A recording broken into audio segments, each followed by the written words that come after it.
Welcome back to week 4 of Roto-World DFS Building Block Show. I'm your host, as always, John Daigle, joined by my friend in life, Hayden Winks. Hayden, how is your week 4 going ahead of the big Sunday we have coming up?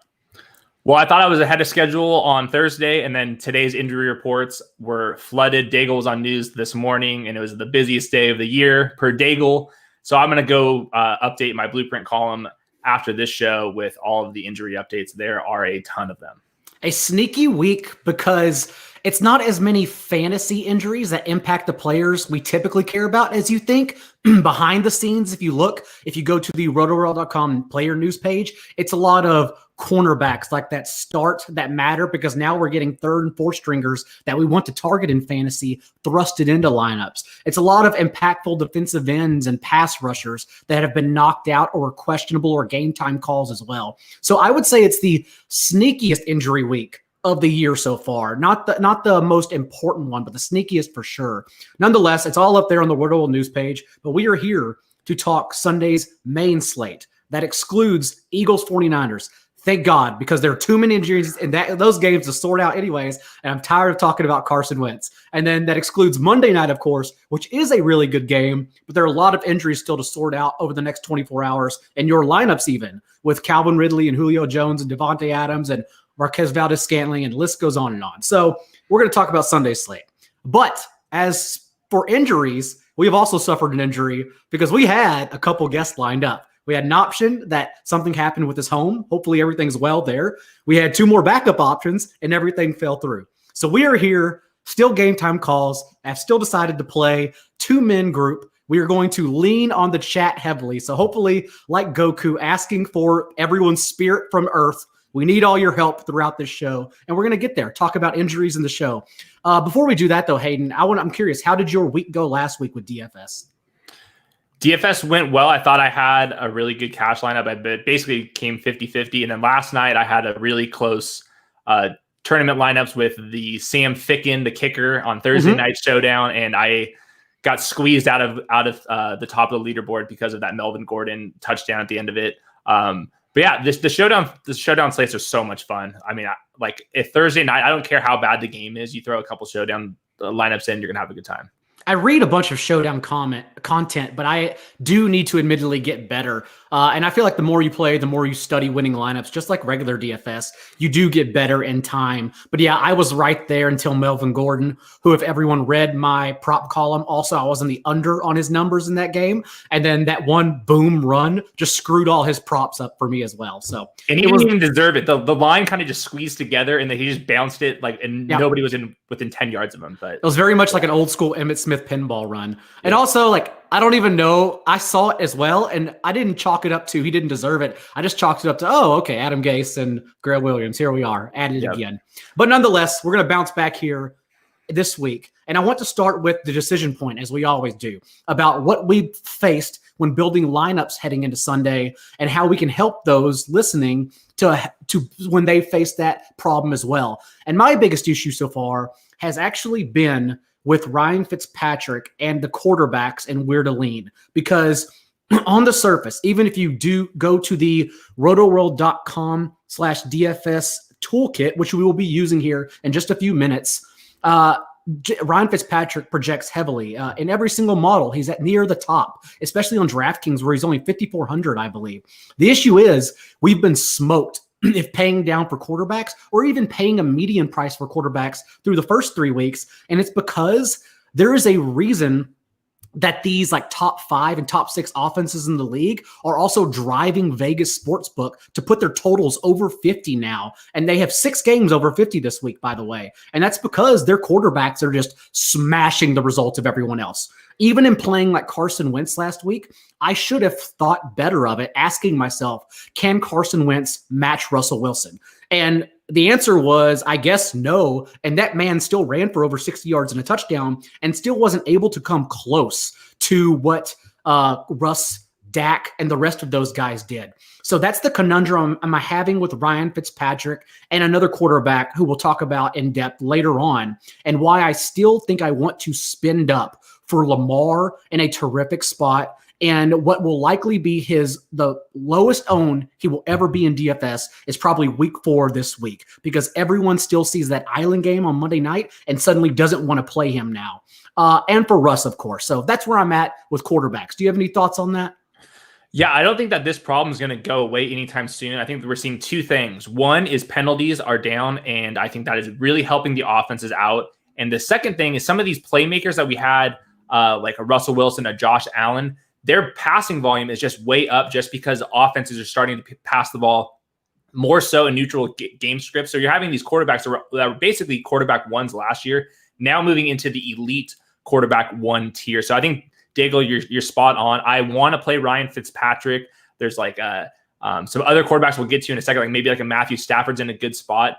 But even if they get 25 DraftKings points and like 4x their salary, is that enough if Lamar Jackson, Josh Allen, Russell Wilson, Patrick Mahomes, Dak Prescott, Deshaun Watson, Kyler Murray, Cam Newton, if they score 35, even if the price per dollar doesn't make sense, it's going to be hard to get that those 10 DraftKings points that you're missing out. So you have to be really selective. And I think that's why we're going to see ownership kind of get pushed up to these top guys, but I think deservedly so. And Eric White brings up a good question, because it's literally exactly what we're talking about right now. Like, is Baker Mayfield a good play? I mean, in a vacuum, he is a good play. But again, we're asking ourselves, can Baker Mayfield keep up with Josh Allen and Kyler Murray and like Drew Brees even, or Russ, like the guys we've talked about? And I don't think he can. Like, I know that total's high, but you're asking yourself, like, a guy who the past 3 weeks has thrown 23 pass attempts in both games. Can that type of player and that type of offense match Russell Wilson or even come close? And he can have a good game. I think the answer is outright no, though, unfortunately.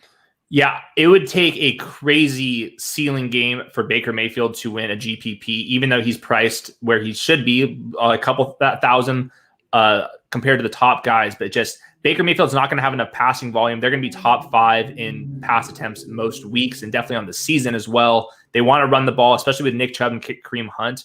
I think that Baker Mayfield is like a QB2 play in like season-long leagues, but for a DFS tournament, you're trying to come in first out of hundreds of thousands, tens of thousands. I just don't think the ceiling is quite high enough. And what about for your decision point when you were building lineups leading into this week? Well, there's 3 or 4 running backs that project very well, specifically with Alvin Kamara. So I think that, Daigle, you're going to have probably Kamara in cash games, and I'm assuming most people would. Mm-hmm. What do you do in tournaments? I think that he is such a strong play, especially with Michael Thomas being out. The Lions bottom 3 in rushing EPA defense. I think that Alvin Kamara, I'm leaning towards like almost like lock buttoning him. And if I'm building like 10 DFS tournament lineups and just going overweight on Alvin Kamara, because he's only priced at 8,000, and you're seeing the offense just completely based off of his yards after the catch. He's producing, I think I saw a tweet, like he's the PPR wide receiver 4 overall, just off of his receiving stats. So I think that he should be priced at 9,000, 10,000, and on DraftKings right now he's only priced at 8,000. So I think that I just want to be overweight on Kamara. You can make a similar case with Zeke and Dalvin Cook. So basically it's, do I pick just 2 or 3 of those guys, or do I go down and scoop up Mike Davis, who's at 5,700? This is somebody that you went in depth on your waiver wire column the last couple weeks. He's basically has a CMC role. So that's kind of the decision point is Mike Davis a part of that, or do I fade that and just take the guys that I'm pretty sure are going to get 24, 25, 30, 35 DraftKings points? Yeah, and I have our toolkit pulled up now. Again, dfs.rotoworld.com. And Alvin Kamara, of course, is the top. And he's a player we'll talk about more in a second, but he's a player I want to be overweight on the field on, especially without Michael Thomas and, more importantly, Jared Cook all of a sudden. And then you talked about Mike Davis, who is unsurprisingly right here as well, especially on DraftKings is what we're looking at. And in the toolkit, you can, of course, choose which format, including Yahoo, which I know Hayden loves playing a lot because the pricing is quite soft over there. Sorry if anyone's listening over there. And then, so Mike Davis, of course. And then someone else we should talk about really quick, though, before moving on is Joe Mixon, because there are a lot of Joe Mixon questions, and they might pertain to season long. But even if it were for DFS, I think we need to discuss what's going on here. So the tally master asks, is Mixon droppable, basically? Let's just assume he means, can you play Joe Mixon in DFS this week as like a confident RB2? What are your thoughts on Joe Mixon's role in general so far through 3 games? So I have the exact numbers in my fantasy blueprint column, but I think that his touch share while trailing is like at 23%. And then when the Bengals have a lead, it's like all the way up to like 44, 45%. And that's like the elite category. The Bengals are favored to win over the Jaguars this week. This is on paper definitely a Joe Mixon week. I think that he deserves to be like treated as like a low end RB1, but the floor is just so much lower than the other running backs. Like if Kamara, if one of those types gets behind, at least there's going to be a floor with some receptions. We cannot bake that in with Joe Mixon. So he's definitely more boom bust, but I do think he's more of a boom bust RB1 this week. And then some other weeks, you should be treating him as like a boom bust, like RB2, like high end RB2. So let's move to my favorite part of the show. This is where we talk about the players we are going to still have our highest exposure towards in lineups, despite the fact we know they'll also carry a bunch of ownership in tournaments. And as we're discussing them here, I'll also be using our toolkit to build a lineup as well. And then we'll shoot out an optimal projection lineup, and we'll discuss what we believe is right or wrong as we move along here. We've already talked about Kamara. I'm actually going to, let's see here, do this live. Let's share this screen. Lock him up. And then I shared the wrong screen. It's okay. Let's do this. Lineup tools, optimizer. So I'm going to go ahead and lock up Kamara. But while I'm doing that, because we know we want to play him, I also want to say I want to lock up Darrell Henderson because Cam Akers was ruled out. And Darrell Henderson, who has been Pro Football Focus's #1 back through the first 3 games of the season, also is he handled 21 of 27 backfield touches without Cam Akers last week, even though he split snaps with Malcolm Brown. 5 of 6 touches inside the 10. And now the Rams are 13-point home favorites over a Giants offense that if you looked on your feeds today, I think it was Ralph Vaciano, hope I'm pronouncing that correctly, of SNY, who wrote a long column about Jason Garrett's prehistoric offense. And it's true. It's been a disaster. He's just doing the same things he did and why he was removed years ago from play calling with the Cowboys. And of course, why only the Giants were in on him during the offseason hiring. And so it's just a tremendous game script spot for Darrell Henderson to once again see 20-plus touches with only 2 available running backs essentially in that backfield. So Kamara and Darrell Henderson is how we're starting this lineup. Love it. Yeah, I posted a chart with basically it's kind of projecting passing volume. And I looked at neutral situation pass rates, and the Rams are dead last in neutral situation pass rates. They are running the ball when they can, and their offensive line is playing pretty well, all things considered. And then you throw in that they're 13-point favorites. He basically has like a 20-point or a 20-touch floor right now. And I think that makes him a very strong high-end RB2, maybe even like a low-end RB1 in like standard or half PPR leagues, just because the touches are going to be there. He looks way better than Malcolm Brown. I think they still trust Malcolm Brown on passing downs and specifically in pass protection, but that doesn't really matter for Darrell Henderson this week.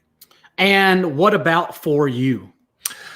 Yeah, so I have a defense that I definitely want to tout, and that's the Tampa Bay Buccaneers. The Chargers are only projected for 18 points this week. The Bucs, just on paper, their defense is sick. They blitz a ton. They have a lot of young talent. They also have some veterans to plug up things. The Chargers are missing 2 offensive linemen and a backup offensive lineman, plus Mike Williams.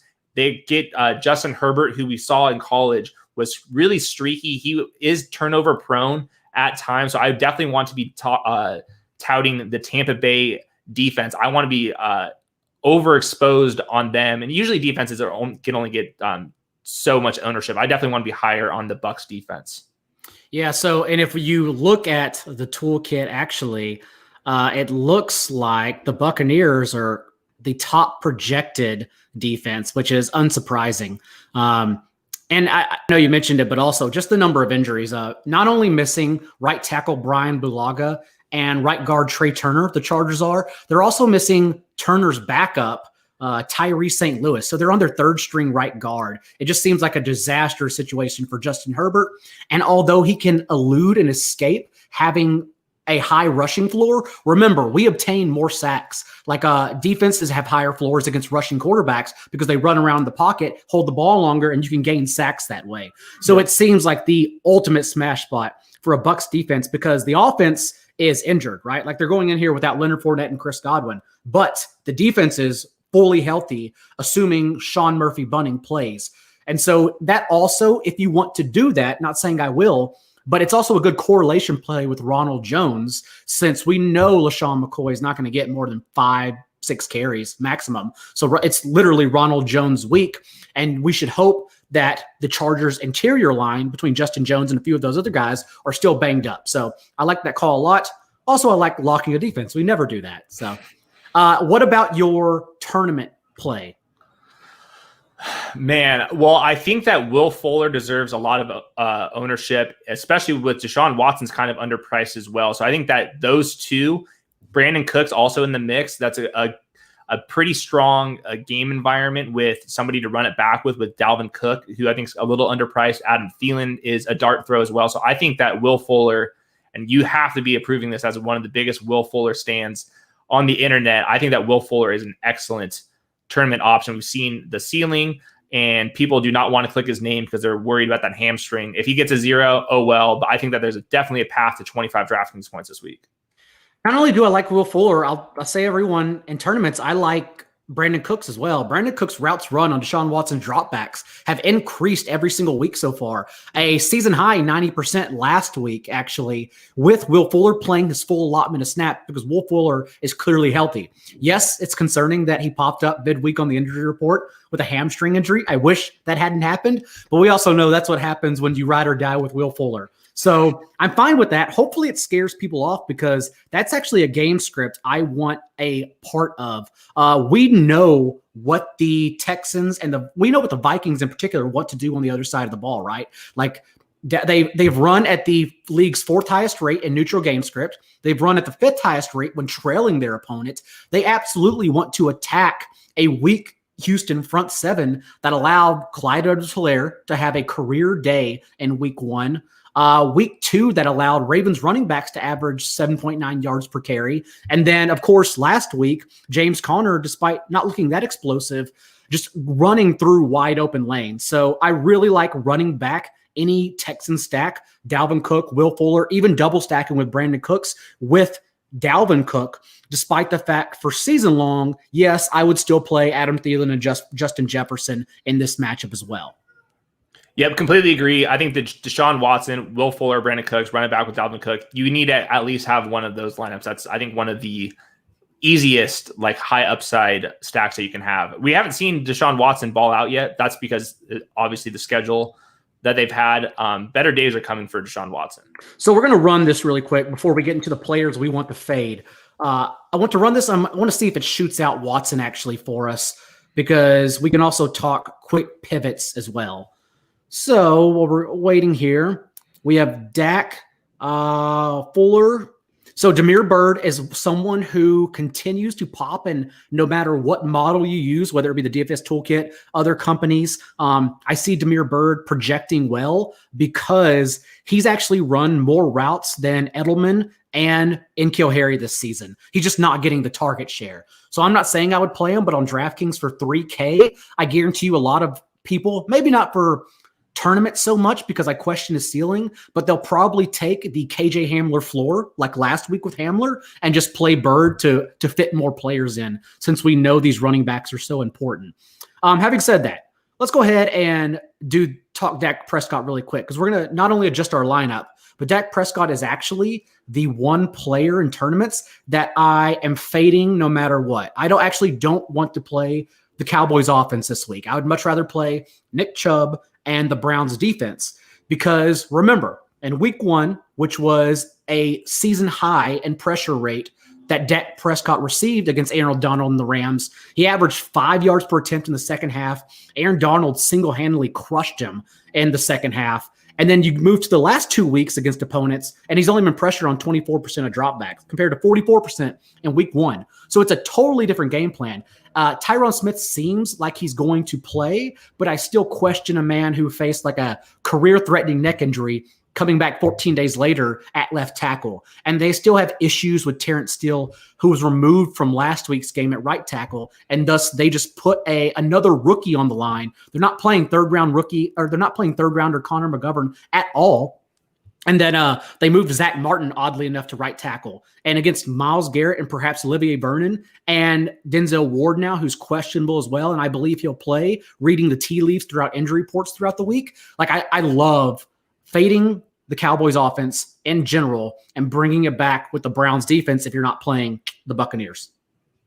Yeah, the Browns are really cheap, and I think that they can get some pressure on Dak Prescott. I still think that the boundary is too good for the Cowboys with their receivers, especially if Denzel Ward is gimpy. He tried to play last week, only played a half before exiting. So I think that there's still upside. I do think that there is a floor if all things just fall out because the offensive line can't hold up. What about your player that you are fading for tournaments?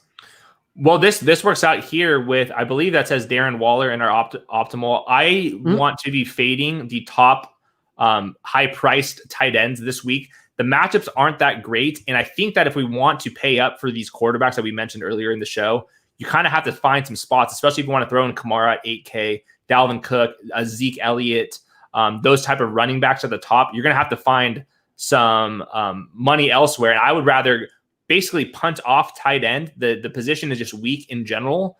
And there's a guy named Logan Thomas, Daigle, and we saw Scary Terry pop up on the injury report.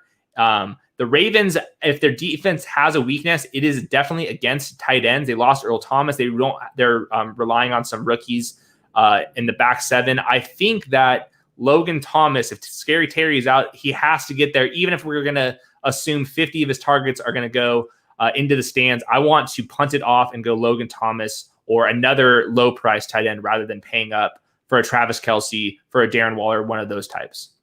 I'll throw Logan Thomas, although it scares me against the Ravens. And remember, Logan Thomas' catchable ball rate, according to Pro Football Focus, is actually the lowest among all tight ends from Dwayne Haskins, who's struggling immensely right now. That's my only fear with Logan Thomas. I sneakily like, this isn't my deep tournament dart, but I sneakily like Adam Troutman a lot this week. Came in and directly was the main beneficiary for Jared Cook, who's rolled out this week. And I like that game to go over Lions and Saints in general. I might even play Drew Brees because I don't think the Lions are a threat at all to the Saints offense. So that's why I like Adam Troutman sneakily for large entry tournaments. But and real quick, just for people that don't know Adam Troutman, he was very highly touted throughout the pre-draft process. Small school guy, but pretty athletic, and a lot of the draft nick guys really liked him. And keep in mind, the Saints only had 4 draft picks. They could have traded down and got more picks. They kept their pick and got Troutman. That means they really, really prioritize him, especially because they're building not for the future, for players right now. So I'm not surprised that Troutman went directly in there for Jared Cook. Also, let me address this really quick. So this of course means that it depends on the formatting you play. Like One Lick Wonder, for instance, if you're playing 150 lineups multi-entry, that's cool. Play Dak Prescott. But I play a single entry cash lineup and just enter all my heads-to-heads with the one cash lineup.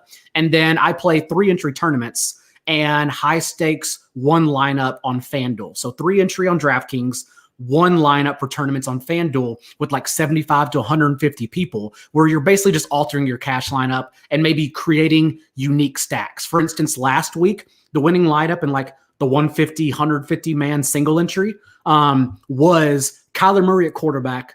You didn't stack him at all, but he played Tyler Lockett, Michael Gallup, and DK Metcalf. And so it's that's pretty much cash wide receivers, right? But he brought it back with a quarterback with a high rushing floor. So those are the kind of tournaments I play where you're not going crazy like the Millie Maker. But I also understand $3 tournaments to win 100K. Those are also fun, and payouts matter. So it's worth getting a little fun and crazy if the payout is much more than what you're investing in yourself. So I totally get it. But so yeah, I'm saying that in these tournaments with you're only playing 1 to 3 quarterbacks in your pool, I'm not playing Dak at all. I'm fine going on record and saying I'm not playing the Cowboys offense whatsoever.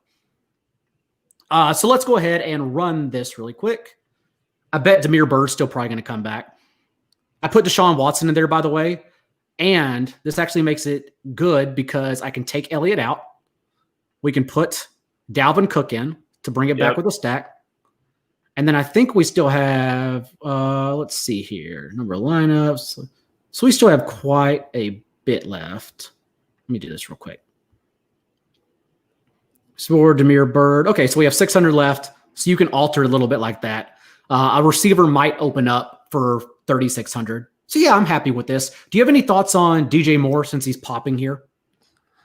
Definitely have a lot of thoughts. He was one of my rebound candidates in the fantasy usage column that comes out on Tuesday.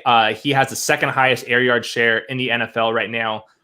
He was unlucky in week 2. He had a decent week 1 game. And then last week, the Panthers just randomly got out to a lead early on. And that's why we didn't see DJ Moore quite as involved. Plus, it was a tough matchup. So I want to be going back to the well with DJ Moore. I think he's a good season-long buy as well. We shouldn't be scared of Patrick Peterson. Drake Kirkpatrick, I believe, is going to be out or at least unhealthily playing as well for the Cardinals. So I think that DJ Moore is definitely probably mispriced by $500, $600, $700 this week. Ball asks, would you play Henderson over Eckler and Mixon on FanDuel? So just go ahead and talk about, in general, we haven't talked about Austin Eckler yet. So go ahead and talk about his outlook for this week. Well, it's a tough matchup. The Bucs last year were basically the best or second best rushing defense in the league. And then this year they're already 4th in rushing EPA. So I don't think that this is a great game environment for Austin Eckler, but he's going to get the touches. His snap counts go up when the Chargers are trailing, and that they should be trailing this week. This is the reasons why we were playing with the Bucs defense. So I think that Henderson and Eckler are going to be basically projected very similarly. I would actually probably lean Joe Mixon out of these 3 just because I think that they'll be a little more effective on the ground than they have been before. And Joe Mixon's still a positive touchdown regression candidate, and I think that this will be the week to kind of cash those in.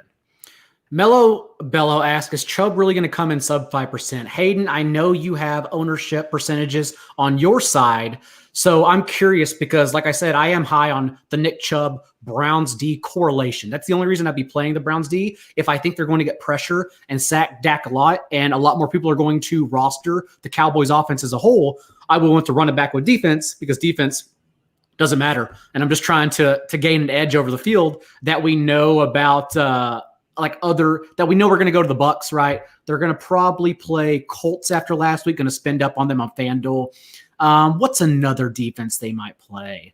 I'm trying to think. I was looking, I have a chart where I look at projected sack rate and then projected points allowed. And usually there's a couple obvious plays. This week there kind of really wasn't. It was kind of, that's why I was leaning towards the Bucs. They were like one of the only defenses that were projecting well in both of those 2 data points. So this is kind of a tough week. That's why I think you want to be spending down if you can, just because there's not really a truly elite play. I would say that the Bucs are an elite play, but there's not really like a $2,800 defense that is really projecting well, in my opinion. Yeah, Bean 82 Forever also said Rams defense. That's a really good one as well, and that correlates with Daryl Henderson. That's the one I forgot about that seems to be a smash play. The player I actually am going to be heavily rostered with in large entry tournaments will be Stephon Diggs, because I think the game environment for the Bills and Raiders is like a sneaky fireworks one. I don't respect the Bills rush defense, actually. And now they get Josh Jacobs, who we know will still for sure have 20-plus touches in a good game script, a competitive one if the Raiders hang around. But they weren't using Bryan Edwards at all. He was out there running wind sprints, not seeing targets. Henry Ruggs, they weren't using properly. Did the first half in week 1, but then he had the hamstring injury. Then they only used him as a decoy to throw downfield to. But now Josh Jacobs, remember, against a front 7 for the Bills that allowed Dolphins running backs, not named Jordan Howard, because all Jordan Howard does is fart and fall down for 1-yard touchdowns, 5.9 yards per attempt in week 2. And then the Rams running backs last week combined for just under 5 yards per attempt on 27 carries. So I like Josh Jacobs a lot. I like Hunter Renfrow quietly a lot. Maybe not on FanDuel because you want Renfrow for his target ceiling. But on DraftKings, the Bills have been just outright destroyed this year against slot receivers. Jamison Crowder, 7 catches for 115 yards and a touchdown in week 1. Both Mike Gesicki and Isaiah Ford combined for 18 catches in week 2. And then just last week, Cooper Kupp, who were all fading, 9 catches, 107 yards and a touchdown. So I think it is a big game for Renfrow, Jacobs, and Waller. You just got to pick the right one, and you can run it back with perpetually low-owned Josh Allen, because everyone's still scared to play Josh Allen, despite the fact he's been the QB3 in fantasy every single week so far, and Stephon Diggs, who had 21 targets the first 2 games while John Brown was still healthy. Yep, I like both of those calls. And I think there's even more reasons to like Hunter Renfrow. He's going to be my Millie Maker dart throw this week. The Bills defense could shut down some tight ends. They have 2 stud linebackers. They have one of the best safety duos in the league. I think Darren Waller can still get there just off of raw volume. And we saw him have like a 40% target share in a game already this year. But I do think that the way that the Bills defense is schemed up, that Hunter Renfrow is going to be the guy. He's too cheap. No Henry Ruggs, no Bryan Edwards. They don't throw the ball to Josh Jacobs enough still. So I think that Hunter Renfrow would be the guy that I would be picking out of all the Raiders guys. But Josh Jacobs certainly has a great matchup as well. NBA Rig brings up a good point too. This goes back to quarterbacks you can't play. That's why it's fun to get exposure to the Raiders offense, because we know we're never going to play Derek Carr ever. Like Derek Carr will never match Russ, potentially Dak if he goes off again. I don't think so, but if he does, Dak's ceiling clearly is so much higher than Derek Carr's. Even Ryan Fitzpatrick. Remember, Ryan Fitzpatrick led the Dolphins in rushing yards last year. Like he has a rushing floor. So that's why Ryan Fitzpatrick is the low-owned option, I think, to match the other quarterbacks. So yeah, we're never going to play Carr, which is good, but we can still like his other pieces. I'm actually going to your column really quick because I want to see other things you may have pointed out for this Bills offense in particular. What about, for instance, the Bills running backs? And this is, of course, is the fantasy blueprint for week 4 at rotoworld.com. You can find it, Hayden's weekly column with all the charts and stats you would ever need. Yeah, so Zack Moss looks like he's going to play. He was limited in practice this week.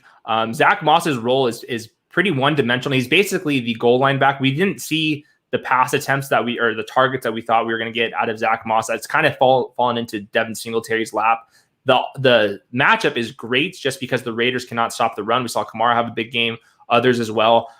I do think that Devin Singletary should be projected for more points. I think he's more of a season-long play rather than a DFS play, just because the Bills are like top 7, top 8 in neutral pass rate. They're slinging the ball like crazy. Even when they have a lead, they're still putting the ball in Josh Allen's hand. And so I think that Josh Allen, Stephon Diggs, and I believe John Brown's actually going to play through his calf injury. I think those would be the top guys. I was really hoping that Brown was going to sit because I was going to be able to fire up Cole Beasley, who like has shown a ceiling, not even just this year, but last year as well. He was finding the box a lot.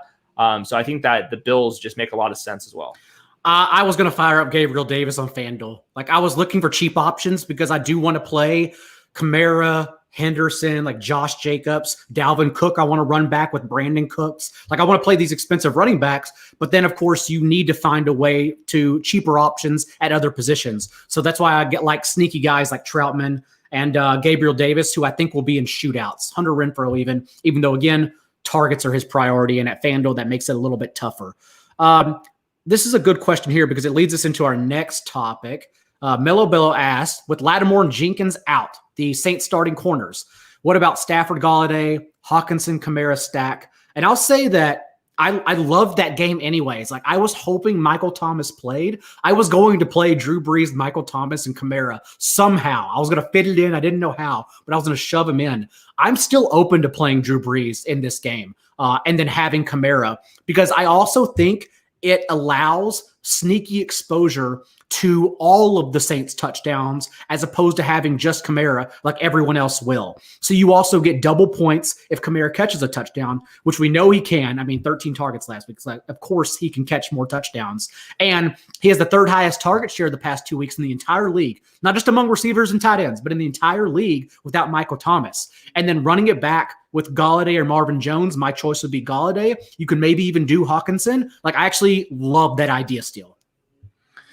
Yeah, the Lions offense, I still am not confident how the target share is going to even out just because Galladay's only played 1 game. And the offense, Daigle, you mentioned this on the Road World podcast a couple times. The offense just is not the same as what it was last year just because Stafford is not throwing the ball downfield very often. I think Marvin Jones would be another Millie Maker dart type of play just because the cornerback matchups are great. We know that Stafford's going to sling the ball around. And Marvin Jones' ADOT this year, average depth target, is only at like 6.9 yards. Typically, that's more around 10 yards. And I don't think that Marvin Jones is just like turning into a underneath target. I think they will get him the ball downfield. And we just kind of been seeing a different type of offense randomly as they're getting Stafford back from his back injury, entering Kenny Golladay into the mix. So I think that eventually they're going to really air the ball out. And you kind of want to be ahead of the curve in these tournaments just because Matthew Stafford was on pace for 5,000 yards and 38 touchdowns last year. If we can get a 300-yard bonus game plus 3 touchdowns, and this is the perfect game script to have Kamara run it back with, because he's going to be eating on the other side. This is, before we get into some more sneaky stacks, this is a good one as well. Go ahead and explain. We've talked about this in the Roto World Football podcast, but explain what's going on with the Colts offense and Jonathan Taylor in general right now. While I drink tea, by the way, since I Well, last week he just got game scripted out of it. Like, it was the perfect game script, but then it became too good and they just took him out of the game. He hasn't been playing in the fourth quarter as well. So I do think that there will be better days for Jonathan Taylor. They still are trying to figure out what to do with Nyheim Hines, but you're seeing the target share really start to dwindle because it's Zach Pascal's now the wide receiver 2 behind T.Y. Hilton, who does not look fully right now to me, at least on tape. So I think that Jonathan Taylor, they were targeting him. He looks comfortable as a receiver. I would be okay with Jonathan Taylor as a pivot. I don't know how much he is costing on these sites, but I think that he's definitely an RB1 in season-long leagues.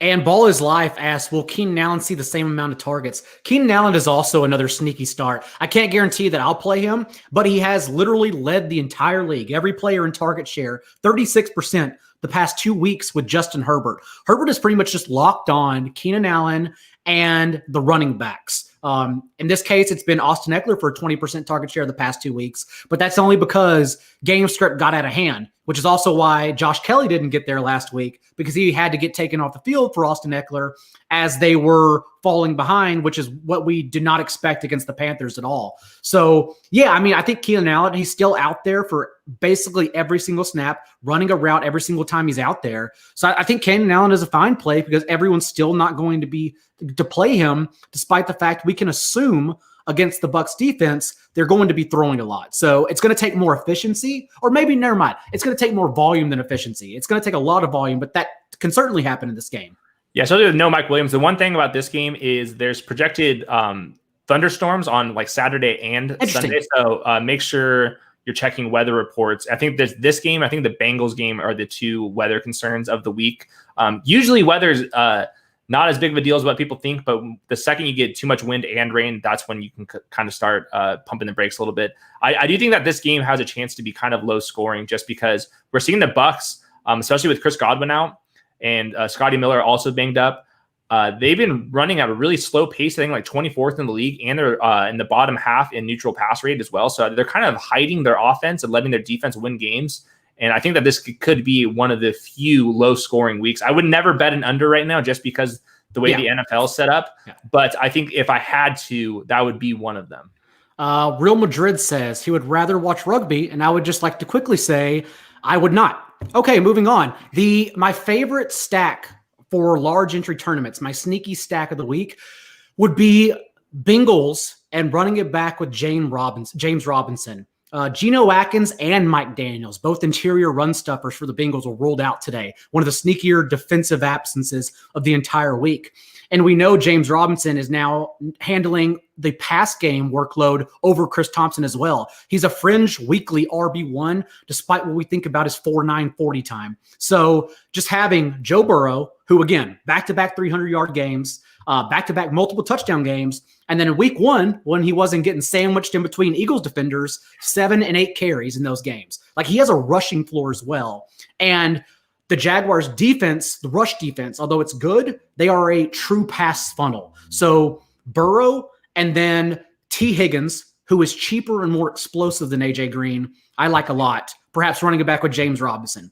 The only issue here is that, of course, is that too thin for tournaments. Like, as we talked about at the top of the show, can Joe Burrow outscore Fitzpatrick? Absolutely. Can he outscore Russ this week? I don't know. I have no idea. It's hard to decipher. But I think with a rushing floor, he can possibly get there. Yeah, Joe Burrow continues to be kind of undersold a little bit in season-long leagues as well, just because, like you said, the passing volume, the Bengals will finish top 5 in pass attempts this year, if not like number 1 or number 2. Their neutral pass rate's also like second in the league. This isn't just because they're trailing. They're choosing to pass the ball, and they have the skill position players to do it. So I think that Joe Burrow will have some 300-yard games. He can find the end zone with his legs as well. So I think there is some upside. And I think that people are usually late to the party when it comes to rookie quarterbacks. And I think that Joe Burrow, He's, I think, the QB 12, and he's only averaging like 5.5 yards per attempt right now. So things will get better. He'll start getting some chemistry with my guy, AJ Green, who looks busto right now. But I do think that there is a path to the Bengals kind of popping. You are the pace guy with the fantasy usage column. I can jump into another column if you want me to look up the pace, but do you happen to have it on hand?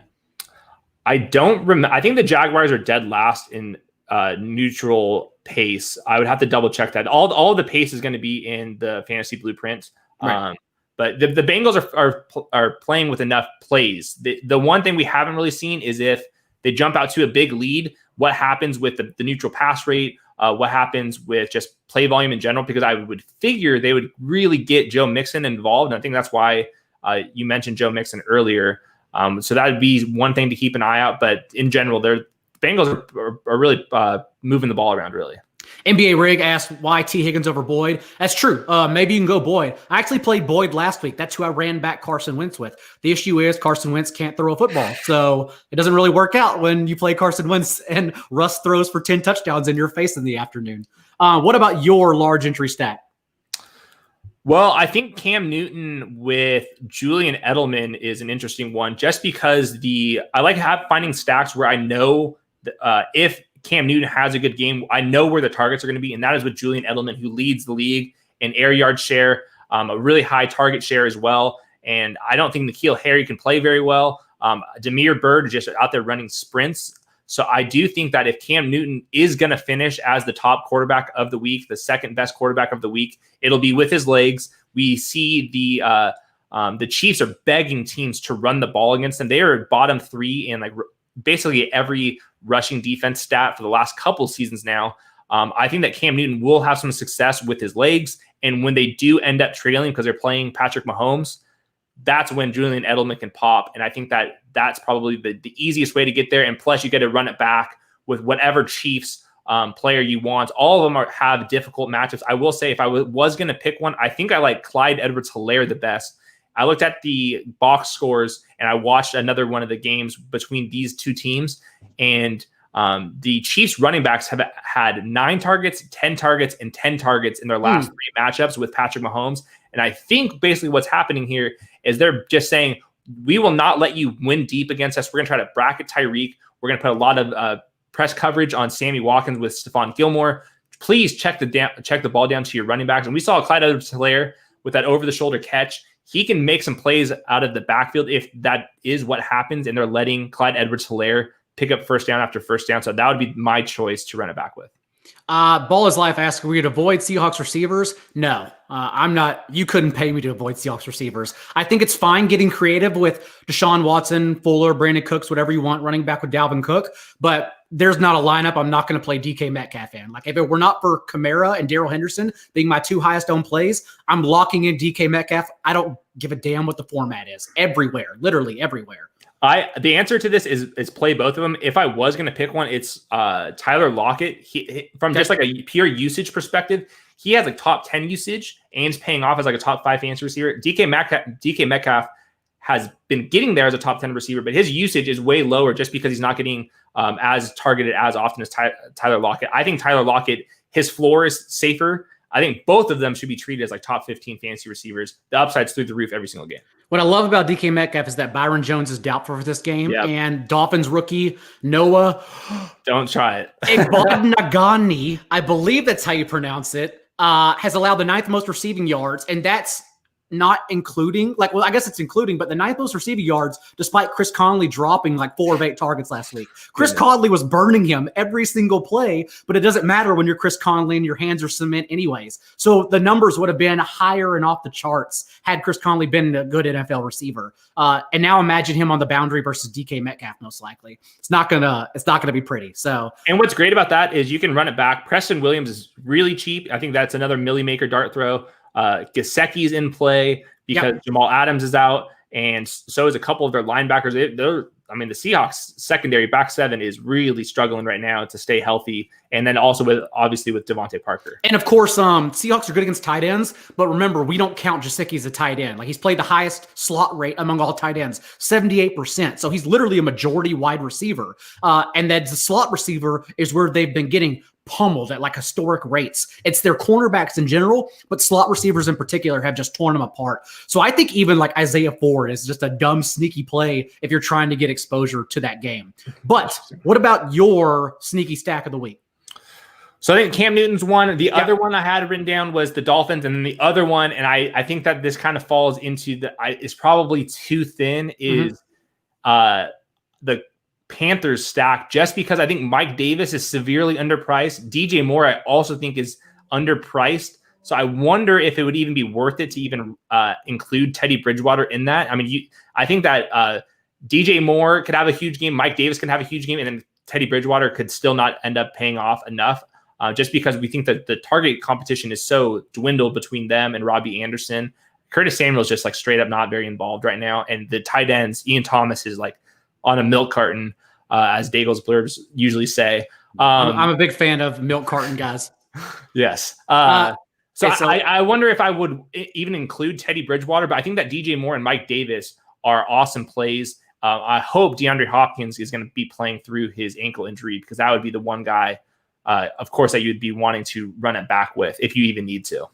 Okay, so let's just do Mike Davis and DJ Moore, and you would run it back with Hopkins, you said? I think I'd run it back with, well, the thing, I like it depends. I like Kenyon Drake a lot. The issue is, like, all these running back options, like even Josh Jacobs, like, man, if Kenyon Drake misses, even if Kenyon Drake gets there, like, can he, since he's not catching passes, he have 4% target share? Like, can he even get there to match Mike Davis even? Like, that's the big issue. I'm kind of thinking this might end up being just kind of like one-off plays, and that's just like how the pricing shook out this week. But I really do think that DJ Moore and Mike Davis, like for points per dollar, like really pop. So I really want to try to figure it out, but it really comes down to the injury report. If is Christian Kirk practicing? I haven't seen an update on that yet. He's a game time call. Same with DeAndre Hopkins. So that really puts things into question. They said they want to get Larry Fitzgerald involved. I don't think I can click his name. Isabella was running behind Dale. You had the snaps. I think it was like 38% of his routes last week for Andy Isabella. And I think Keyshawn Johnson had more than that, or significantly more than that. So it's tough, because you know the Cardinals are going to play well. The Carolina, they can't rush the passer, and the Cardinals are like third in pace. So you want to find somebody, but that really comes down to injury reports. Well, let's close this out really quick with a FanDuel, because if Hopkins is out, I would likely play Isabella. And I don't mind running it back on FanDuel with DJ Moore, since we can lean on his target share still in that game, and he's eventually due for touchdown regression. We may be staying that for another 4 weeks, but the dude's going to catch a touchdown on that target share eventually. So let's go ahead and do that. Let's run this. That's a little tiny game stack of what I believe will go over. I like the over in that game. And then it shoots out Dak Prescott. I've seen Dak Prescott in other models as well. It also has DK Metcalf, not a surprise. It wants to play Mike Gesicki. And then the model on both DraftKings and FanDuel, for people to take home for whatever it's worth, also wants to play Joe Mixon. Oh, okay. Here, let me change this up real quick. Let's do this one more time. Maine, let's get Sunday night off there. Let's lock in Mike Davis. And again, I will probably pivot, because I want pieces in the Bills-Raiders game. I think it's one of the sneakiest shootout games of the entire week. But in this case, Isabella, we know, is a touchdown machine and a big play machine, so we don't have to worry. We know he's volatile, but we don't have to worry about his small target share. 15 yards per target over his career for Andy. Oh, it gave me Josh Allen. That's awesome. Okay. Perfect. Gave me Josh Allen, then we can mix it up here, yeah. Also, like Mike Davis, the thing is, like, I think Mike Davis is kind of thin for FanDuel, whereas on DraftKings, he's absolute money. So that's another issue there. Let me look. Let me just make sure. We'll end it with this very last one. Which mobile quarterback do you like best this week? I will close it with Joe Burrow is still my thoughts over Ryan Fitzpatrick if I'm paying down at quarterback at all. Yep, mine's going to be Deshaun Watson. He can get there with his legs, and you have a couple options from the receiving game now that Brandon Cooks looks healthy and is playing more. The snaps reflect that he's looking a little healthier, and pray for Will Fuller. I mean, I think by the end of the year, if you played Will Fuller every single week in DraftKings tournaments, that's going to be a plus EV move. You're going to take some zeros. You're going to be frustrated, but I think there's a chance that he ends up taking down some tournaments this year. And let's check in with Real Madrid really quick. Nope, he'd rather still watch rugby. Okay, Hayden, tell the people where they can find the rest of your columns this week. Yep, I am at RotoWorld. I have 2 columns. The Fantasy Blueprint is the preview column, and then the Fantasy Usage Model is on Tuesdays after the games, and that goes over snap counts, how involved each player is per my model, and then I'm on Twitter at Hayden Winks. The draft kit, if you like the projections you saw, rotoworld.com/DFS or rotoworld.com/edge for season long, if you're still into that thing as well. And you can use the code Hayden10. Is it Hayden or Winks 10? Winks 10. I'm going to just continue messing that up at the end of every show every week. Winks 10, but preferably use Daigle 10. And then also remember, subscribe, rate, and review the Roto World podcast. And we'll be back Sunday to start sit questions that I purposely ignored, even though I love all of you. We'll do that Sunday morning. We're going to be back every single channel. We'll be back an hour before kickoff and talk about every situation, have some more insight with injuries and game scripts as well. He is at Hayden Winks on Twitter. I am at not Jay Daigle because at Daigle won't give me his handle. We will see you all next week.